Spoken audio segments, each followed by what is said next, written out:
Salut à tous, j'espère que vous allez bien. On se retrouve ce soir et on va parler de Karim Benzema car ce week-end on a pris un énorme coup dur, déjà que ça soit pour le joueur, que ça soit pour l'équipe de France, que ça soit pour la Coupe du Monde, pour tous les amoureux de football les gars, parce que c'est dorénavant officiel, Benzema est forfait pour la Coupe du Monde, pas seulement pour le match après-demain contre l'Australie, non, pour les 3 matchs de poule et plus, bien sûr si la France se qualifie pour la suite du mondial. Donc c'est un énorme coup dur, n'oubliez pas que Karim Benzema c'est actuellement le meilleur joueur au monde et on sera privé de l'avoir avec nous en équipe de France, donc c'est officiel, Benzema ne disputera pas le mondial. On va revenir sur cette journée d'hier, étape par étape, sur tout ce qui s'est passé concernant ce forfait de Karim Benzema. On sait que depuis quelques semaines il avait une gêne, mais c'est pas cette gêne là les gars qui a causé le forfait de Karim Benzema, parce que hier les gars sur le Twitter ActuFoot, c'était aux alentours je sais pas des 19h à peu près, donc Karim Benzema s'est blessé seul en courant, pas au contact d'un autre joueur.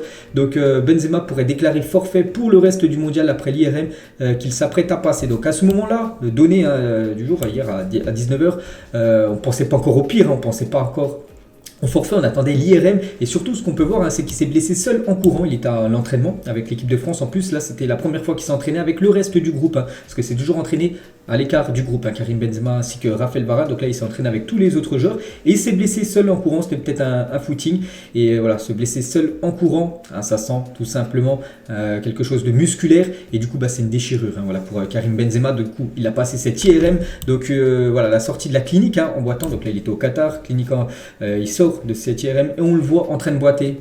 Donc voilà, c'est une vidéo, donc là j'ai pris un screenshot, donc on le voit en train de boiter, ça sent pas bon, surtout que la Coupe du Monde démarre aujourd'hui pour l'équipe de France, c'est après-demain, et le voir, c'était hier, à 3 jours seulement du premier match de l'équipe de France en train de boiter. On s'attendait au pire, tout simplement, et quelques minutes après, tout simplement, voilà, le verdict est tombé et le premier communiqué, c'est tout simplement l'équipe de France, voilà, le Twitter officiel a touché au quadriceps de la cuisse gauche. Karim Benzema est contraint de renoncer à participer au mondial. Toute l'équipe partage la tristesse de Karim et lui souhaite un très bon, bien sûr, rétablissement. Donc en gros, c'est une déchirure musculaire. Donc là, c'est à peu près 1 voire 2 mois d'indisponibilité, voilà, pour Karim Benzema. Donc bien sûr, pour le mondial, c'est cuit. On pourra peut-être le revoir mi-janvier, début février. Donc voilà, il y a quand même un gros processus de rétablissement, voilà, pour Karim. Donc c'est un énorme coup dur, bien sûr, pour l'équipe de France, pour le joueur, les gars, parce que voilà, c'est quand même le meilleur joueur au monde et il ne sera pas présent avec les Bleus. Donc il attendait ce moment depuis quand même 8 ans, bien sûr. Karim Benzema, grosse force à Karim, qui a sûrement disputé sa seule et unique Coupe du Monde. C'était en 2014, souvenez-vous. C'était au Brésil, cette Coupe du Monde, et le dernier match en gros de sa carrière en Coupe du Monde, ça a été ce célèbre France-Allemagne en 2014 où l'équipe de France s'est inclinée, c'était en quart de finale contre les Allemands, s'est incliné 1-0, c'était Mathieu Mel, je me souviens très bien, qui avait été buteur de la tête, et Benzema pourtant, je me souviens, il a eu des occasions lors de ce match, mais un grand Manuel Neuer avait tout arrêté. N'oubliez pas qu'après l'Allemagne avait battu après en demi-finale par exemple le Brésil 1-7-1, puis aussi la finale contre l'Argentine. Donc le dernier match de Karim Benzema, ça a été certainement ce France-Allemagne, voilà, donc c'est très triste, parce qu'en 2018 on sait que là, c'était les moments sombres, on va dire, pour Karim Benzema en équipe de France, vu que Deschamps le snobait complètement. Il aurait tellement mérité, bien sûr, d'être présent dans ce groupe équipe de France et d'être surtout vainqueur. Il a pu rajouter ça à son palmarès déjà XXL, avec des Ligues des Champions remportées, avec un Ballon d'Or remporté, avec des Ligas, des Coupes du Roi, tout ça il aurait pu rajouter champion du monde. Et voilà, Deschamps ne l'a pas pris. Bon, on va pas revenir bien sûr sur cette époque où Deschamps écartait tout simplement Karim, mais là du coup il va pas pouvoir disputer cette Coupe du Monde. Donc si on prend en compte la prochaine en 2026, donc Benzema qui a actuellement 34 ans, on rajoute 4 ans en plus, donc il aura 38 ans. Est-ce que ça sera bon ou pas pour Benzema? 38 ans, ça sera compliqué, on ne sait pas. Après voilà, dans le football, on ne sait pas ce qui peut arriver, et bien sûr, nous on voulait le voir là actuellement. En plus, il avait ce statut de meilleur joueur au monde avec le Ballon d'Or remporté là le 17 octobre dernier, donc il y a quasiment un mois. On voulait le voir, bien sûr, performer sur les terrains. Surtout, on sait ce qu'il apporte énormément du côté du Real Madrid. Il aurait pu apporter sa pierre à l'équipe de France avec un groupe plutôt pas mal, surtout en attaque, du côté des Bleus, avec du Mbappé, avec Griezmann, tout ça. Donc on verra pas. Donc on peut comprendre bien sûr que tout le monde est déçu, même je pense des supporters espagnols, des supporters je sais pas, allemands, tout ça les gars. Tout le monde veut les meilleurs joueurs tout simplement à la Coupe du Monde, et les voir par exemple Benzema forfait, voilà, c'est un énorme coup dur pour tous les amoureux du foot. Une autre stat les gars sur par exemple la vainqueur du Ballon d'Or. Donc le vainqueur du Ballon d'Or était présent à chaque Coupe du Monde depuis 1982. Voilà, quand tu gagnes le Ballon d'Or et une Coupe du Monde, bah, t'es tout le temps présent. Hein, voilà, donc bon, tu gagnes pas à chaque fois la Coupe du Monde, bien sûr, mais voilà, t'es présent. Donc il fallait que ça tombe sur Karim Benzema, du coup, qui sera pas là, hein, voilà, pour cette Coupe du Monde. La une, par exemple, aujourd'hui en Espagne, n'oubliez pas que c'est un joueur du Real Madrid, hein, Karim Benzema. Donc la une journal As, un mondial sans Benzema. Donc voilà, c'est tout simplement une catastrophe, il n'y a rien à dire. Et la une cette fois-ci du journal français, l'équipe, hein, donc Benzema, le ballon de plomb, hein, c'est pas le ballon d'or, c'est le ballon de plomb, le ballon de la malchance tout simplement, hein, donc victime d'une déchirure à la cuisse gauche, hein, pour moi voilà, déchirure les gars, c'est au moins quasiment 2 mois d'indisponibilité. Donc à l'entraînement, le ballon d'or, donc France Football, Karim Benzema est forfait pour toute la Coupe du Monde, hein. Donc voilà, on continue encore avec les infos, hein. Et ce qui est quand même aussi incroyable les gars, c'est que le vainqueur du ballon d'or, donc Benzema, le deuxième du Ballon d'Or, c'est Sadio Mané. Les deux sont forfaits. Hein, donc Benzema rejoint Sadio Mané parmi les grandes stars qui nous prennent de la Coupe du Monde. De grandes pertes pour le mondial. Hein. Donc moi j'avais été énormément déçu. Hein, voilà, pour Sadio Mané, je suis énormément déçu bien sûr pour Karim Benzema. Comme je vous l'ai dit les gars, la Coupe du Monde, ça rassemble les meilleurs joueurs au monde. Et ces deux-là, c'est deux des meilleurs joueurs au monde. Et ils doivent participer à cette Coupe du Monde. Après voilà, c'est comme ça bien sûr, c'est le football, hein,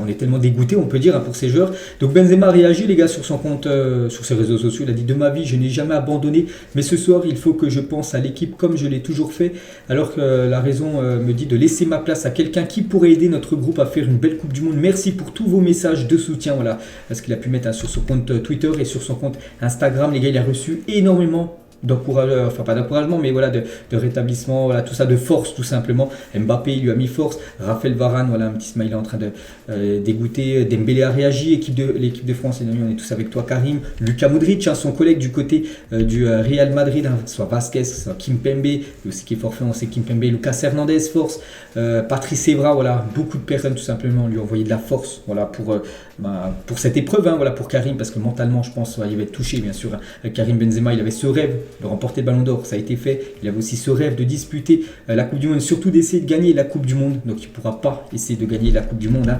Et par exemple Rodrigo, hein, son collègue, les meilleurs doivent rivaliser avec les meilleurs. Donc en gros les meilleurs joueurs doivent jouer contre les meilleurs, hein, lors de la Coupe du Monde, hein. Donc voilà, bonne reprise, hein, Karim Benzema, voilà le message de Rodrigo envers son collègue Karim. Et Deschamps les gars, quand on a su bien sûr, hein, que Benzema était forfait, hein, je suis extrêmement triste, hein, pour Karim qui avait fait cette Coupe du Monde un objectif, hein, majeur comme je l'ai dit tout à l'heure. Malgré ce nouveau coup dur, hein, pour l'équipe de France, j'ai toute confiance en mon groupe, hein, nous allons tout faire pour relever l'immense défi qui nous attend. C'est vrai que là l'équipe de France est énormément touchée, hein, parce que voilà, c'est Karim Benzema forfait. On a appris également il y a quelques jours, hein, Christopher Nkunku, c'est pour ça que l'équipe de France Twitter, ils ont mis: on pense fort à Christopher et Karim Benzema. N'oubliez pas que ces deux joueurs les gars, en 2022, hein, depuis janvier, on a le 20 novembre aujourd'hui, ils ont marqué 67 buts à eux deux, hein, sur les cumuls, hein, c'est des énormes pertes, hein, bien sûr pour les Bleus les gars, avoir deux joueurs comme ça en plus dans l'effectif. Même si Benzema j'aurais mis titulaire, Nkunku je pense qu'il aurait été plus remplaçant. Tu fais rentrer Nkunku en fin de match, il peut bien évidemment apporter sa fougue, tout ça, et débloquer des situations. Donc énorme coup dur, hein. Puis il n'y a pas que ces deux-là les gars qui ont été forfaits avec l'équipe de France, c'est touché les gars, voilà, par la malchance, hein, il faut l'avouer, hein. Donc il y a eu Mac Mignan, le gardien, il y a eu Pogba et Kanté, ça fait pas mal de temps, mais aussi que c'est deux énormes cadres de l'équipe de France qui ne sont pas là. On sait que le milieu maintenant est il n'y a pas beaucoup d'expérience au milieu de terrain. Donc Kimpembe qu'on avait appris aussi la semaine dernière, Nkunku, hein, début de semaine, et Karim Benzema, hein, c'est une hécatombe, c'est vraiment une hécatombe, parce que pour moi tous ces joueurs sont quasiment des joueurs cadres, hein, de l'équipe de France, et ils sont tous forfaits. Donc bon, c'est quand même Karim, hein, lui-même qui a décidé de prendre une décision rapide afin que Didier Deschamps puisse choisir un remplaçant rapidement, hein, voilà. Benzema il a vu que ça allait être trop court, il voulait pas vraiment forcer, hein, sur sa blessure, il voulait pas rester dans le groupe, hein, voilà, pour faire partie de l'aventure mais pas jouer. Voilà, il a préféré comme une grande personne, hein, tout simplement dire voilà, je suis forfait, je vais pas pouvoir jouer, donc prends quelqu'un d'autre, hein, voilà ce qu'a dit tout simplement Benzema. Et du coup qu'est-ce qui va se passer, hein, voilà, parce que est-ce que Benzema va être remplacé ou non? Donc Deschamps a jusqu'à lundi, c'est lundi soir, hein, demain soir, pour appeler un remplaçant de Karim Benzema.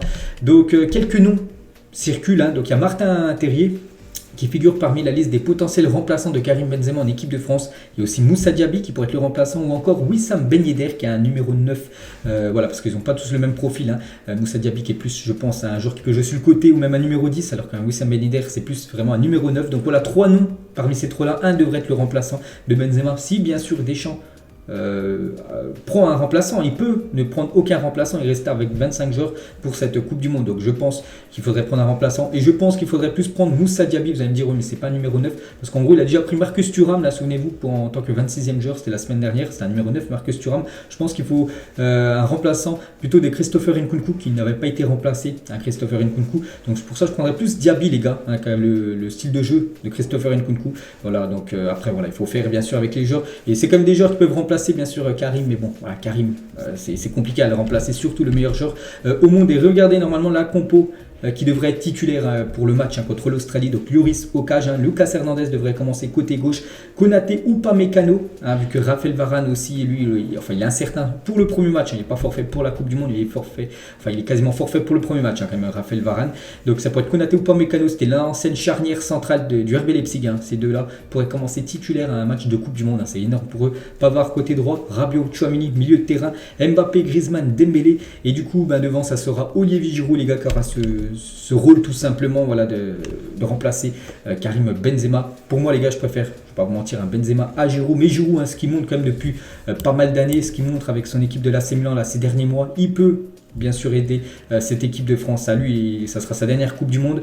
Ça sera lui tout simplement de faire une grosse Coupe du Monde pour essayer tout simplement d'amener la France le plus loin possible. Après, il y a quand même des joueurs avec un énorme potentiel derrière, Mbappé, Griezmann, Dembélé.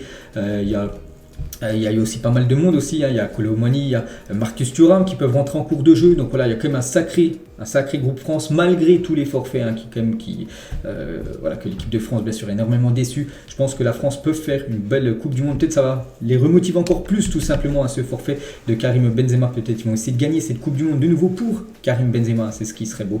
Donc voilà, on finit les gars avec une photo de Karim pour finir cet épisode. Donc voilà, on est tous bien sûr déçus. Après c'est le football, voilà, c'est comme ça. Mais on envoie surtout beaucoup de force à Karim Benzema qui revienne le plus rapidement possible. On espère le voir avec le Real Madrid d'un début d'année prochaine. Allez, moi je vous laisse, n'hésitez pas à mettre en commentaire ce que vous pensez tout simplement, voilà, de cette équipe de France avec tous ces joueurs forfaits là ces derniers jours, ces dernières semaines. Est-ce que vous pensez que la France peut faire un bon mondial ou non? N'hésitez pas à mettre ce que vous pensez de tout ça en commentaire. Allez, moi je vous laisse les gars, on se retrouve nous demain. Demain aux alentours des midi pour les Zappimage, on parlera du match Qatar-Équateur qui s'est joué aujourd'hui. À la demain.